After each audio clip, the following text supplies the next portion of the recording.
Assalamualaikum warahmatullahi wabarakatuh. Yang terhormat Ibu Profesor Dr. Haji Ida Farida Syah MPD dan teman-teman semua yang saya banggakan. Pada kesempatan kali ini saya akan mempresentasikan mengenai laporan analisis artikel jurnal internasional.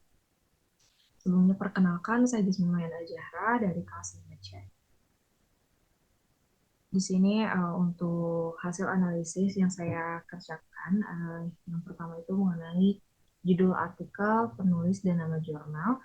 Untuk judul artikelnya yaitu The Efficiency of Interaction in Application of Mole Rations and Technical and Macroscopic Equivalent Forms of the Mole within the Unit Vector Method.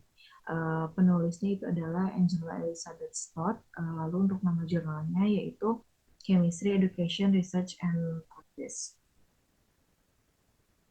Lalu apa yang menjadi permasalahan pokok kepada artikel tersebut? Permasalahan pokok dalam artikel ini yaitu efektivitas pengajaran stoikiometri menggunakan metode faktor satuan dalam meningkatkan pemahaman dan penerapan stoikiometri oleh siswa.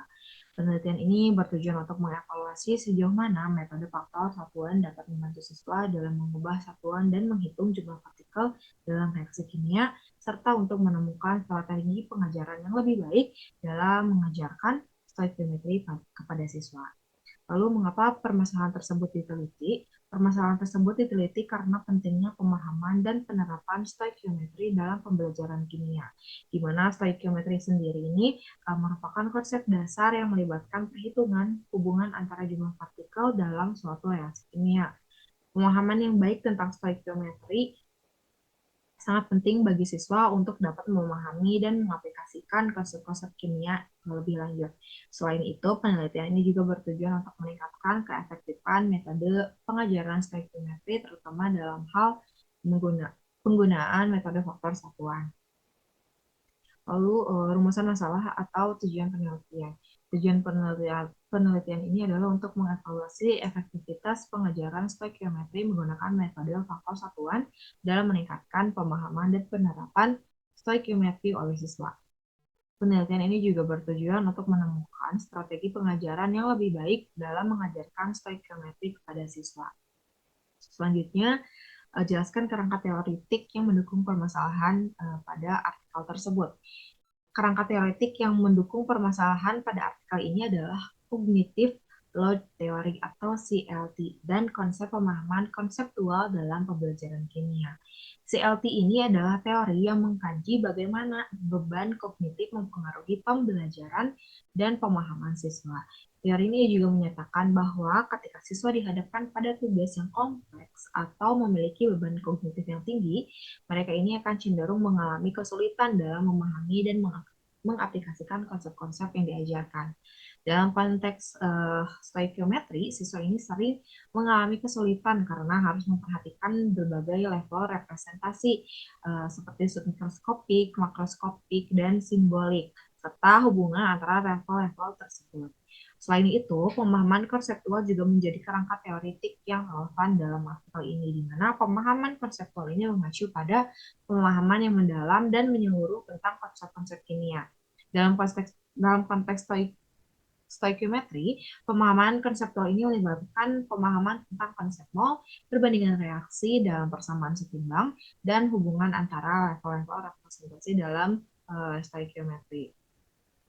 Pemahaman konseptual yang baik ini diperlukan agar siswa ini dapat mengaplikasikan konsep-konsep tersebut dalam perhitungan stoikiometri dengan tepat.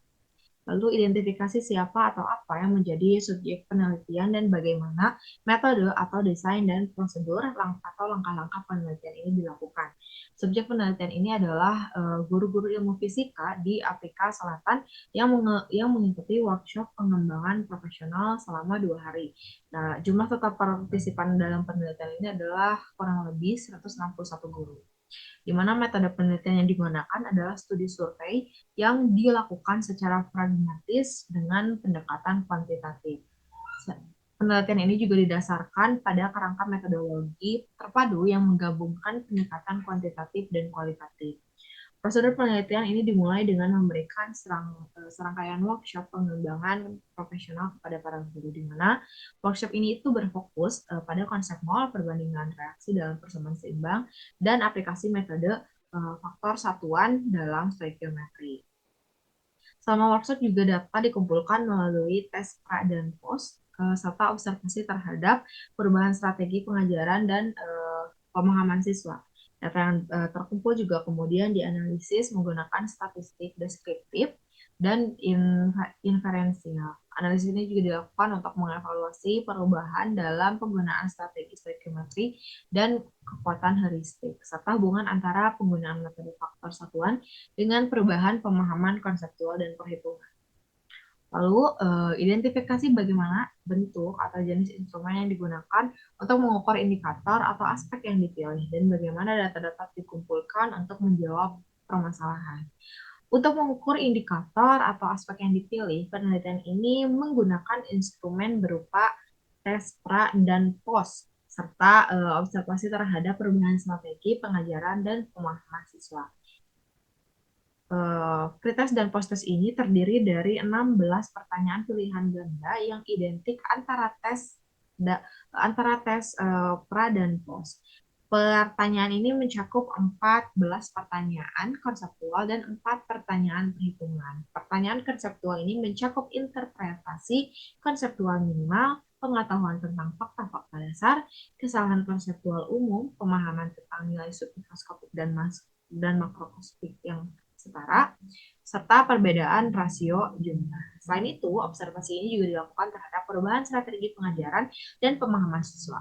Observasi ini dilakukan selama workshop pengembangan profesional dan melibatkan pengamatan terhadap perubahan dalam penggunaan strategi stoikiometri dan kekuatan heuristik oleh guru, serta hubungan antara penggunaan metode faktor satuan dengan perubahan pemahaman konseptual dan perhitungan. Data-data dikumpulkan melalui tes pra dan post yang diisi oleh para guru serta observasi yang dilakukan oleh peneliti. Data-data ini kemudian dianalisis menggunakan statistik, deskriptif, dan inferensial untuk mengevaluasi perubahan dalam strategi pengajaran dan pemahaman siswa. Lalu bagaimana cara mengolah dan menganalisis data yang dilakukan? Deskripsikan. Data dalam penelitian ini diolah dan dianalisis menggunakan metode statistik, deskriptif, dan inferensial. Yang pertama, data dari tes pra dan post ini dianalisis secara deskriptif untuk mengidentifikasi perubahan dalam pemahaman konseptual dan perhitungan siswa. Skor dari masing-masing pertanyaan juga dihitung dan dijadikan sebagai data kuantitatif. Selanjutnya, statistik deskriptif seperti mean, median, dan persentil ini digunakan untuk menggambarkan distribusi skor dan perubahan yang terjadi sebelum dan sesudah workshop. Kemudian, data dari observasi terhadap perubahan strategi pengajaran dan pemahaman siswa dianalisis secara kualitatif. Peneliti mengidentifikasi perubahan dalam penggunaan strategi stoikiometri dan kekuatan heuristik oleh guru. Data ini kemudian dianalisis untuk melihat hubungan antara penggunaan metode faktor satuan dengan perubahan pemahaman konseptual dan perhitungan. Selain itu, analisis inferensial juga dilakukan untuk melihat hubungan antara penggunaan metode faktor satuan dengan perubahan pemahaman konseptual dan perhitungan. Uji statistik seperti uji T dan uji Chi-Square juga digunakan untuk melihat apakah terdapat perbedaan yang signifikan antara kelompok yang menggunakan metode faktor satuan dan kelompok yang tidak menggunakan metode tersebut atau metode faktor satuan tadi. Lalu bagaimana deskripsi temuan dan kesimpulan dari penelitian?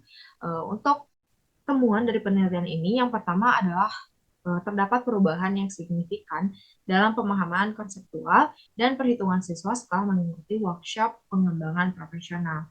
Para guru yang menggunakan strategi non-defisien mengalami peningkatan yang sangat signifikan dalam pemahaman konseptual dan perhitungan. Sedangkan mereka yang menggunakan strategi defisien yang hanya mengalami peningkatan yang signifikan dalam pemahaman konseptual. Lalu terdapat hubungan yang lemah antara peningkatan pemahaman konseptual dan perhitungan.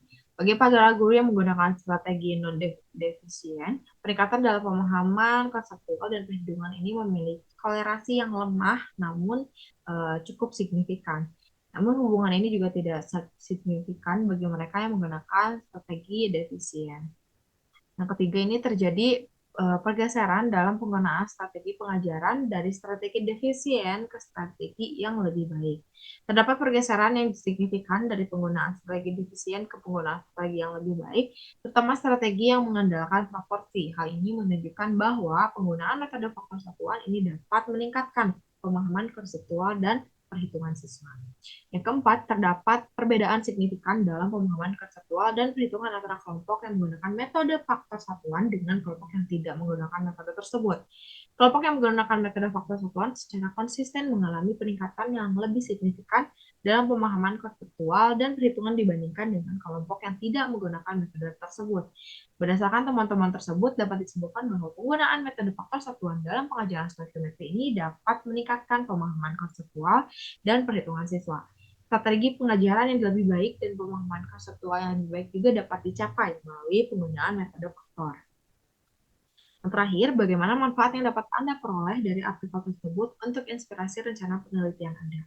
Dari artikel tersebut, saya dapat memperoleh beberapa manfaat yang dapat menjadi inspirasi untuk rencana penelitian saya. Yang pertama, penggunaan metode faktor satuan dalam pengajaran stoikiometri ini dapat meningkatkan pemahaman konseptual dan perhitungan siswa. Hal ini juga dapat menjadi dasar untuk mengembangkan penelitian yang fokus pada pengaruh penggunaan metode faktor satuan terhadap pemahaman konseptual dan perhitungan siswa dalam konteks yang lebih spesifik. Yang kedua, terdapat pergeseran dalam penggunaan strategi pengajaran dari strategi defisien ke strategi yang lebih baik. Di sini saya dapat mengadopsi pendekatan serupa dalam penelitian saya untuk melihat perubahan dalam penggunaan strategi pengajaran dan dampaknya terhadap pemahaman siswa.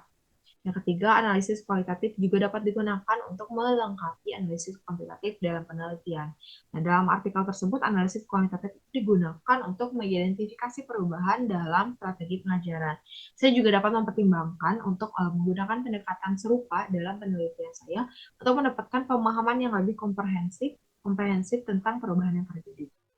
Yang terakhir, penelitian ini juga menunjukkan pentingnya pengembangan pemahaman konseptual seiring dengan penggunaan metode faktor satuan. Saya juga dapat mempertimbangkan untuk menggabungkan pengembangan pemahaman konseptual dengan penggunaan metode tertentu dalam penelitian saya untuk melihat dampaknya terhadap pemahaman siswa. Sekian presentasi saya. Mohon maaf bila ada kesalahan. Wassalamualaikum warahmatullahi wabarakatuh.